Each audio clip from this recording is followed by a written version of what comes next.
Hello everyone, in this video I'm going to be showing you the basics of 5D chess with Multiverse Time Travel. You can get it on Steam for $5, and it is made by Connor Peterson.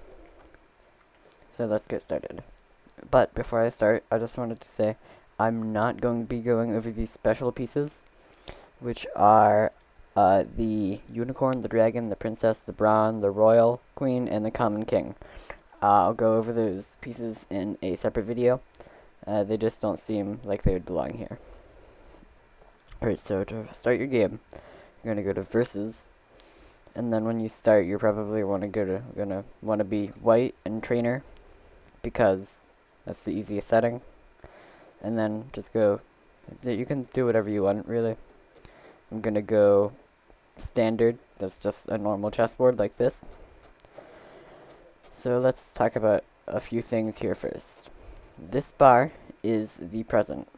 This bar is very important because this bar shows you whose turn it is, if you can create any more active timelines, if you can, it shows you all of the previous boards. So for example, if I just make a random move here, every single turn it makes a new board, so that we can revert back to previous things. For example, if what we can't do with a pawn, because pawn is not that great. If I were to move my knight here, I can move my knight back in time to create an alternate timeline. It doesn't affect the past because that would create paradoxes. So if I do this, alternate timeline. And notice how we don't have to play on this. That's because that board is in the future. You only have to play on active timelines that are in the present. For example, if I were to move my queen right here, and I create another timeline, we'll just put the queen right here. This is an inactive timeline. I do not have to play on this. I have to play on this board because this is an active timeline and it is the present. So unless black wants to, they're not going to play on this board. The board becomes active if they create a timeline. If you have 2 more timelines than your opponent, then you can no longer create active timelines. And it's just one. Whoever makes the first timeline no longer has the option to create more active timelines. And after that, it's 2, I think. So you can use this to your advantage if you want to keep things excuse me. If you want to keep things manageable at the beginning of the game, you can let the opponent create an active timeline, and then some opponents and the easier bots won't create inactive timelines unless it's really, really important. Another thing you can do is notice how whenever I create a timeline, actually let me go into a different game really fast to show you. Alright, so I've just done some very basic moves. Notice how the bar for the present is right here. And this is not my timeline, this is the opponent's timeline. So notice how the bar for the present is right here. If I wanted to move this here, then I'll just make a random move here. When I revert my bishop back in time, let's just move it to here, it moves the present back to where it is, as long as you can create active timelines. So notice that now that we have an equal amount of timelines, we can both create active timelines. You can use this to save your king from check, because if your king's in check and you can make active timelines, you can take one of your pieces back in time and rewind the present super far, then make preparations to in your new timeline to deal with whoever's putting you in check in this timeline. For example, let's just say I wanted to kill this queen right there. What I'm going to do is in this timeline over here, because this timeline is in the present now. It's the only timeline in the present, so it's the only one that we have to play on. what we're going to want to do is make preparations to kill whatever you want to kill. So I forgot to do that, actually. I wasn't making preparations at all. But let's say, alright, so an example's percentage itself. This queen is putting my king in check.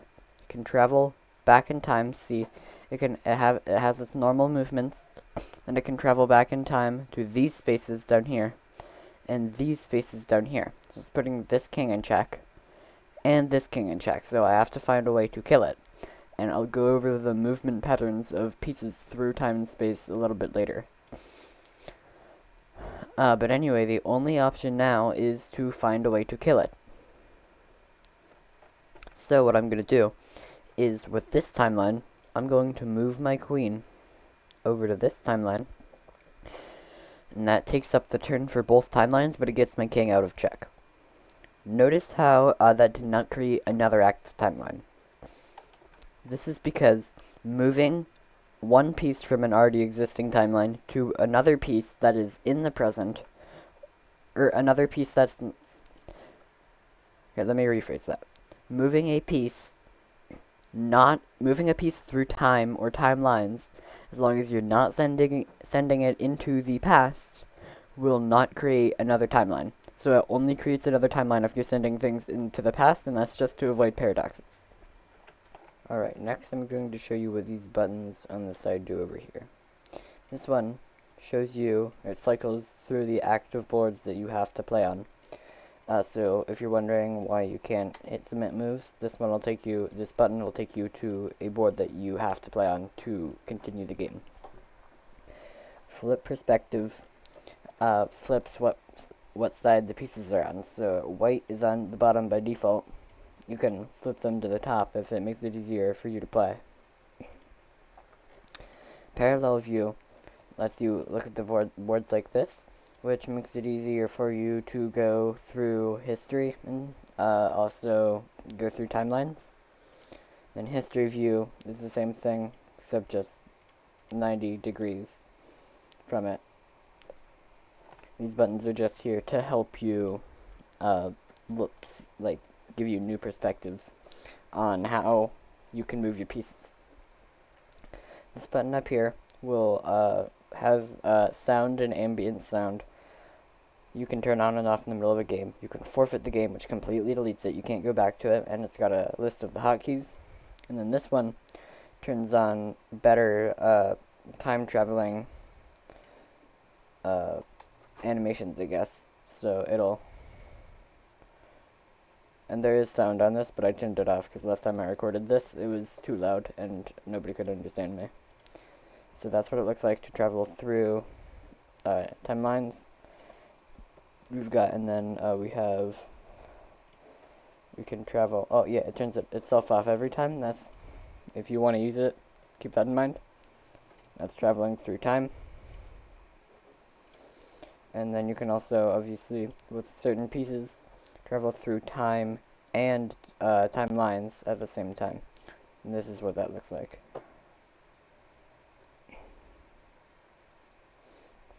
Okay. Now I'm going to be talking about the movement patterns of pieces, which for like traveling through time and timelines. So we take a look at this bishop. We can have it move for every 2 boards only counts as 1 square on the timeline, because you already moved in this so it records every single move, but every 2 boards counts as 1 turn, because white moves and then black moves. So this, we have our normal diagonal movement, but then it can also travel diagonally through time and timelines at its same relative position. So notice this is at C3, or 3C, however you say it, I don't know. You can travel to C3 on every single board that is at 2 dimensions to the bishop, because the bishop travels through 2 dimensions in normal chess, which is just horizontally and vertically, which is called a diagonal. It moves diagonally through time and timelines. Also, as I said, it moves through 2 dimensions. So those 2 dimensions don't have to be vertically or diagonally, or time and timelines. It can be a mix. See, it can move through time or timeline, and then also move a physical amount of space on the board. Excuse me, that you're traveling to. And notice for every board that you travel to, that radius gets bigger. So its relative position right here is C3. When it's traveling diagonally, like its actual movement pattern, it can only travel to its relative position of C3. But then when it's traveling through time or timelines, and then also a physical amount of space, then it has a radius around where it is. And for every new board that you travel to, or for every board that you're trying to jump through, that radius increases by 1. So notice here we've got this right here. So this B2, C4, and 4 D3, I think. I don't actually really know the notations and stuff. But then it gets 1 block bigger for every time, and if this pawn wasn't here, there'd be a square too, and if this bishop wasn't there, there'd be a square there too, because it's a kind of like a diamond. That's how the bishop moves. Now let's look at, say, we're going to look at the rook next, but I have to make a better position for us to actually look at it, to make it easier for everybody to see, so I'll be right back. Alright, so I've just gone ahead and made some random moves. That's increased our timeline by a bit. So now I'm going to show you the time and timeline movement patterns of the rook. So the rook only moves on one axis. It moves in 1 dimension. So it can either have its normal movement, or it can move as far back as it wants in 1 dimension, which can either be time or timelines, at its same relative position. So this is A, B, C, D, E, F, 4, I think. I think that's how you say it.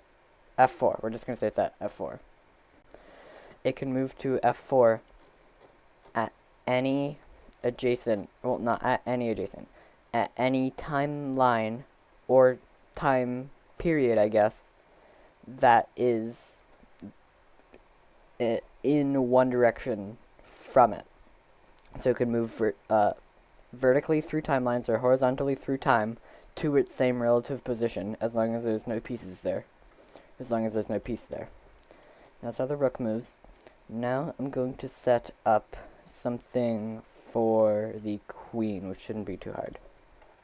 Alright, the queen can move as far as it wants in any direction that it wants. So,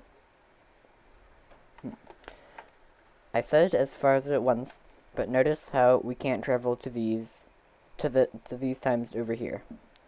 That's because the squares, so like the bishop, the radius that it can travel to increases with each extra time period or time that it's trying to travel through. So you can travel diagonally, vertically, and horizontally like a rook. So it's got its same movement patterns, except if we look at this, we can't travel back here.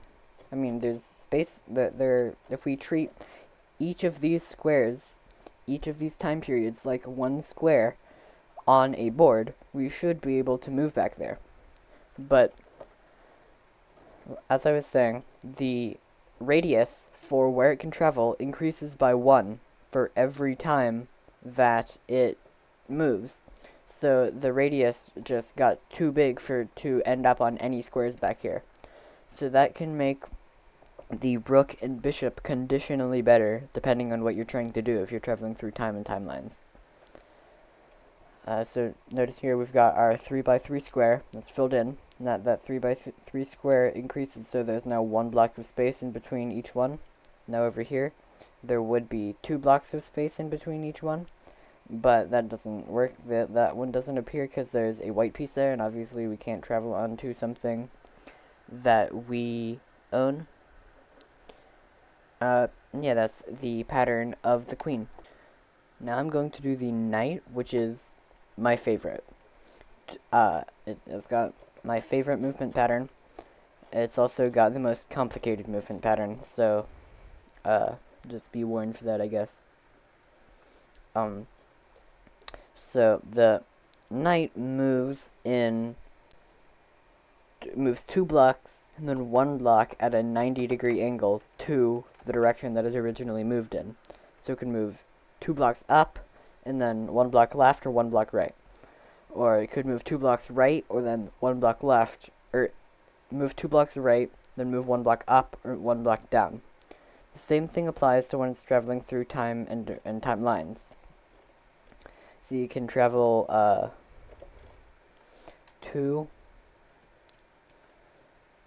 it has its normal movement, but then it can travel 1 time block and then time period, and then also travel 2 actual physical squares.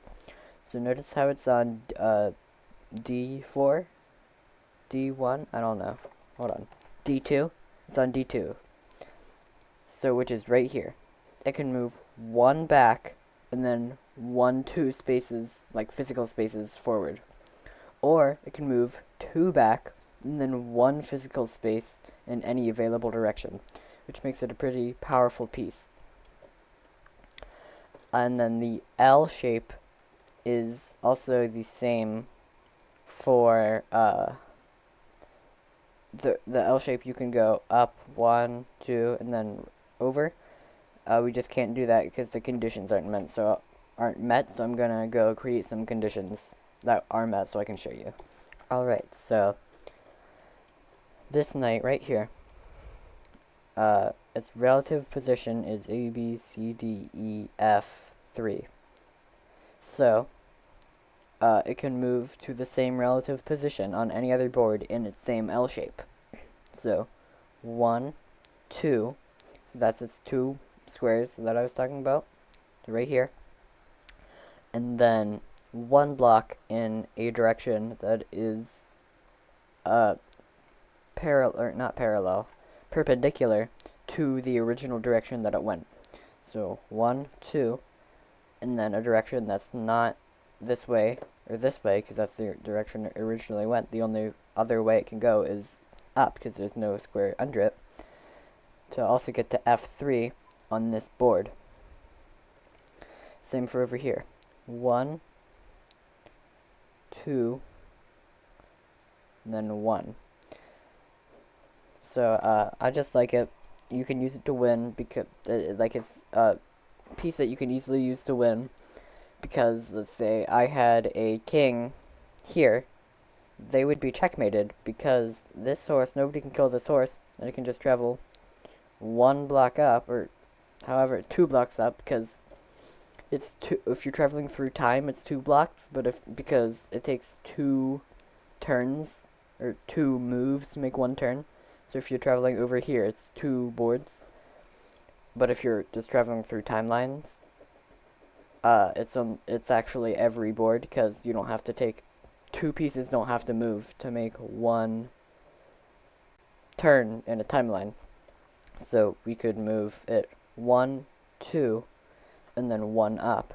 And then because this horse is not in danger, it could kill a king that is right here, and you would win the game because of that.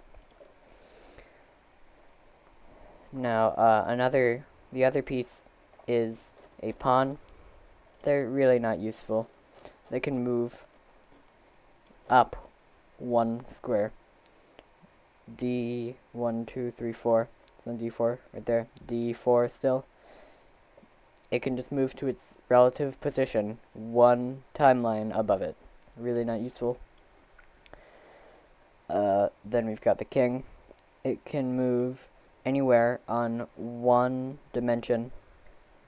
So it can move here, here, or here. It's kind of got its same 8 or 3x3 hollow radius with even after it moves through time or timelines, which can make it so you can have multiple kings on 1 board. Here, let's just move him here. So on this board, I have 0 kings. And on this board, I have 2 kings, but that's still perfectly legal because that king wasn't checkmated, it just moved. Because the game treats these squares, it's got a square right here. Then a board is made up of many squares. Then time is made up of many boards. And then a timeline is made up of a lot of time, I guess. Not plural time. I don't really know what the right word is. But the point is, game treats a square like a square. But then, depending on the context, it can also treat a board like a square. And then, so it might treat this one, these boards, everything in this square that I'm highlighting with my mouse. This square, this square, this square, this square.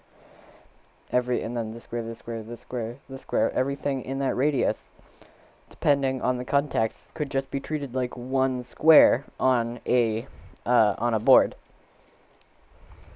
Now I'm going to go and cover some puzzles, just the first 3 puzzles, to explain some like key components to winning a game, and that should be the video. This puzzle, called Rook Tactics 1, Mate in 1. Mate in 1 means that we have to get checkmate in 1 move. Rook Tactics means that we're going to be moving a rook, and the text color being white means that we are the white team. So this is a really simple one. There are spoilers for the rest of the video, so you can just click off now if you don't want to see the solutions to the puzzle. I'll give you a couple seconds. Alright, so the way we do this, we just move that rook up there, submit our moves, now it's checkmate. Because this rook cannot be killed. There's nothing putting this rook in danger, and then it can now travel back in time and kill that king from the beginning of the game. Rook Tactics 2, Mate in 2. We have to get a checkmate in, as the name suggests, 2 turns. Alright, so again, this one's a pretty simple one. Move our rook up here, and like an idiot, that king moves down there, because for some reason he's not seeing that we're trying to kill the king, or the bot isn't trying to seeing that we're trying to kill the king. Let's move that there. And then because that king, or that rook, is not in danger, we can checkmate that king in the past. This puzzle looks more complicated, but is actually even more, is simpler than the last one. Because it's a mate in 1, and we've only got 2 timelines, so it's actually really not that hard. Whenever we move our rook,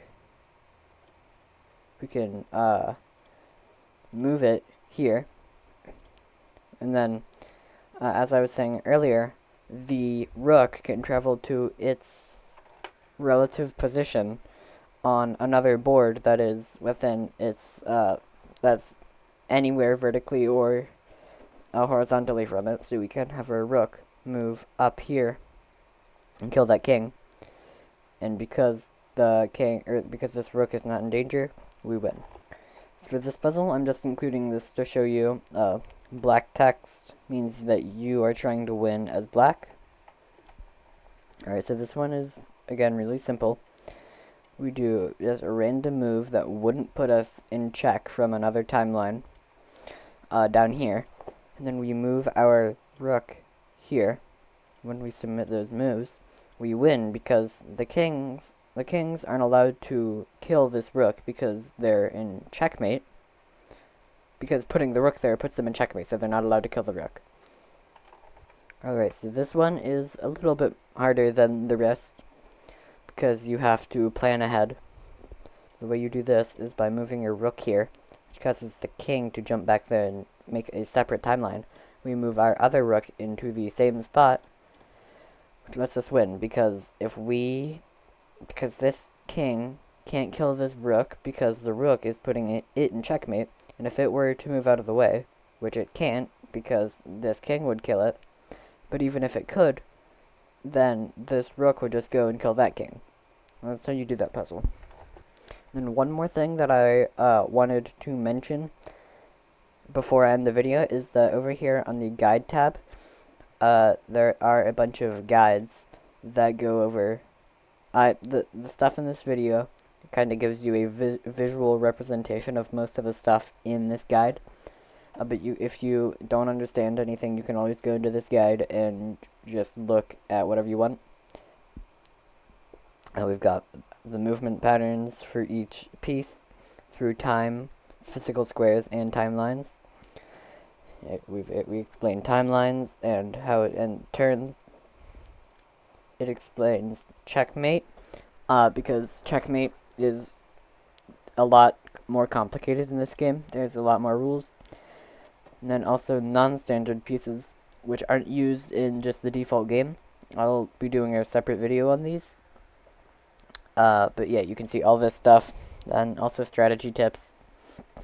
There's a couple of things in here that I wish I'd mentioned in the video, but that's okay. And I think that's about it. Bye.